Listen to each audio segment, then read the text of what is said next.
Autography के लिए जो मेरी पहली फीचर थी उसके लिए नेशनल अवार्ड मिला, जिसका नाम था अन्य घोड़ों का गान।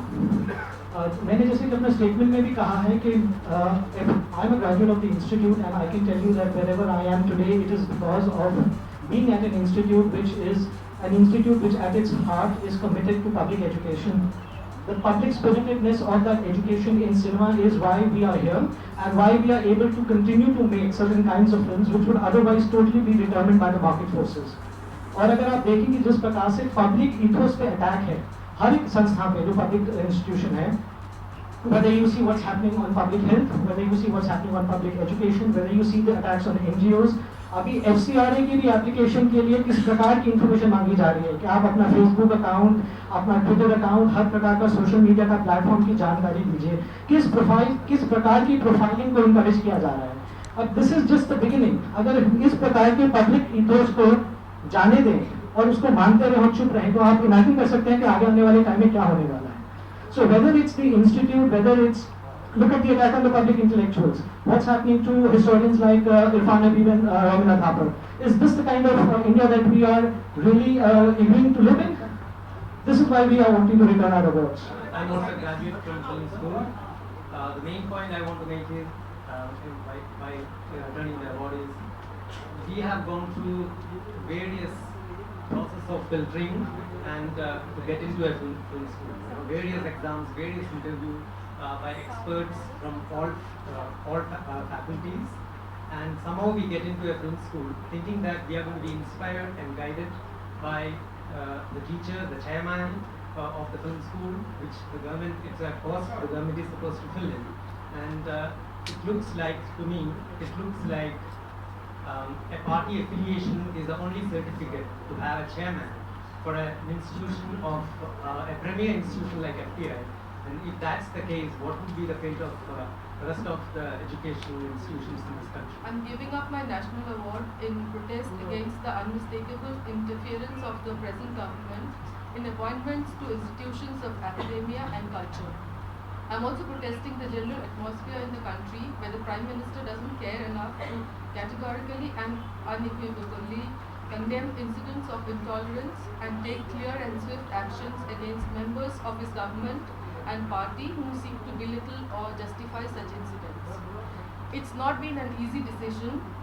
The national award is very precious to me and I have great respect and gratitude for the jury members who considered me worthy of this honor. I'm giving it up to join the group of people who are trying to get heard, a group of people who are voicing their worries about what is happening in the country and who hope that things will change for the better.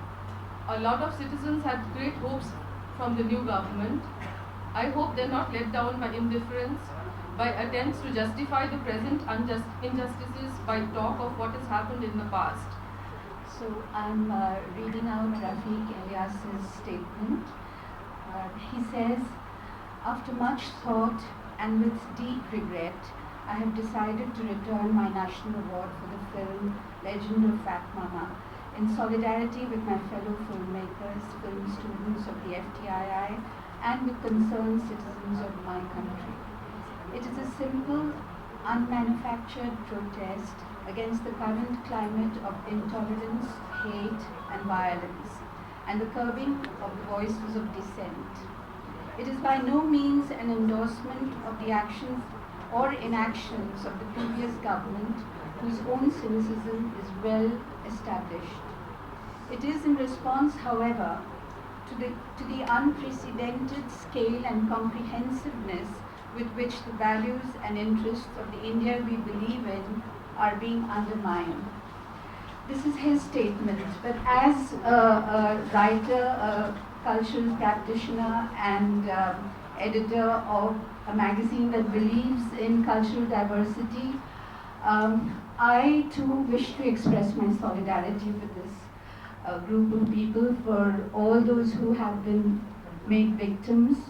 I mean, even the fact that textbooks are being revised, that Ismat Chugtai and Safdar Hashmi are being erased from textbooks, this is an abomination, and I condemn it as a writer myself, and I do hope for solidarity from all of you. Thank you. Of my statement that you have got a copy of. But before that, I really want to thank the press, the media to be here. Of course, it's press's duty, media's duty to be everywhere where people can make news. But that you think that filmmakers protest, artists protest, make news is worthy of covering. Thank you very much, and I hope really this news has more newsworthy than being just a sensational statement that more artists are joining the bandwagon. It is a wagon, and we want to all get into the wagon because we believe in the cause, we believe in the destination that the wagon is heading towards. I received the National Award for Janavali Yaro in 1984. This is the only national award I have for Janavali Yaro, and I feel very, very sad to part with it. I owe this award to my alma mater, FTII. There would have been no Janavali Yaro if I had not studied at FTII. The gesture, the act, the protest is primarily for the appointment of an inappropriate person as the chairman of FTII and some 3-4 members appointed on the governing council. We have raised the protest several times during 139 days of the FTI strike, but the government has failed to listen to reason. Many nationally and internationally have joined in this protest, including Noam Chomsky. Is Gajendra Chauhan the right choice? This appointment is an insult to our intelligence, and standing by this choice is kind of a slap on the thinking populace of this country. I want to ask the bureaucrats at the Broadcasting Ministry, the Minister of State Mr. Rathore and Minister Mr. Arun Jaitley, what face can they show to their family, to their children when they make and stand by such an appointment to a very prestigious institute? The appointment of 3-4 other members on the governing council suggests thirsting and forcing upon students a different ideology. In fact, that is a part of a larger design of this ideology to take over the cultural, educational, various other institutions of our country. This is not a protest against BJP only. We have protested through our works, Janavali Yaro, films and serials against the Congress government too. In fact, one of our serials, Police Station, got banned in 1985 with the remark incendiary by Doordarshan. BJP has a majority and mandate from the people of India to be in government. All stratas and classes of our society of haves and have-nots have voted them to power, but they have been voted for development and elevation of poverty and suffering of the people, not to push their agendas which will take the country to doom and darkness, and where everyone's freedom will be threatened. Friends, I sit before you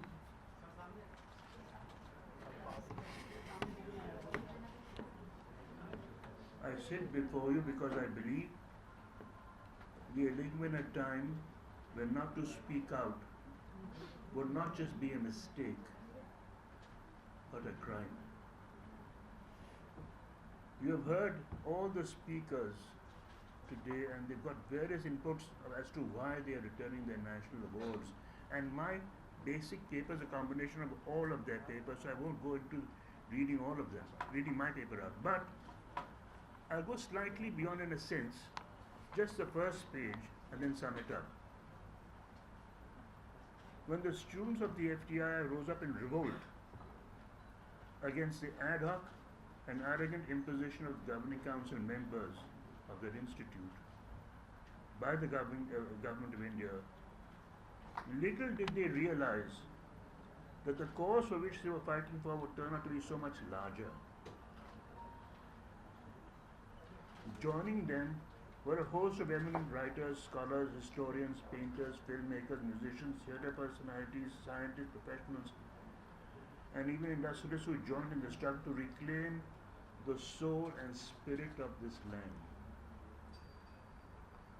The battle that the students had begun went beyond the manipulation of education to include intolerance, divisiveness, and hate. I would like to inform you that I am not an academic. I am a filmmaker, television producer, writer, traveler, and hopefully a thinker. Let me also inform you that this note of mine is written to open up a rigorous debate if we have to understand the nature of our country and where it is heading. To understand what I'm getting at, I have to go a little further back in our country's history. We have to go back to the time when India became a constitutional republic. It was a time when our leaders defined the nation to the people of India and to the world. We were sovereign, and we were secular, and we were democratic. Here was a country that was primarily feudal, caste-ridden, that was born out of an incredible communal slaughter and largest mass migration of peoples in history, and yet had the courage to look into the future with a sense of purpose and, most importantly, a sense of poetry. It guaranteed freedom of expression, religion, and equality and justice for all before the law of the land.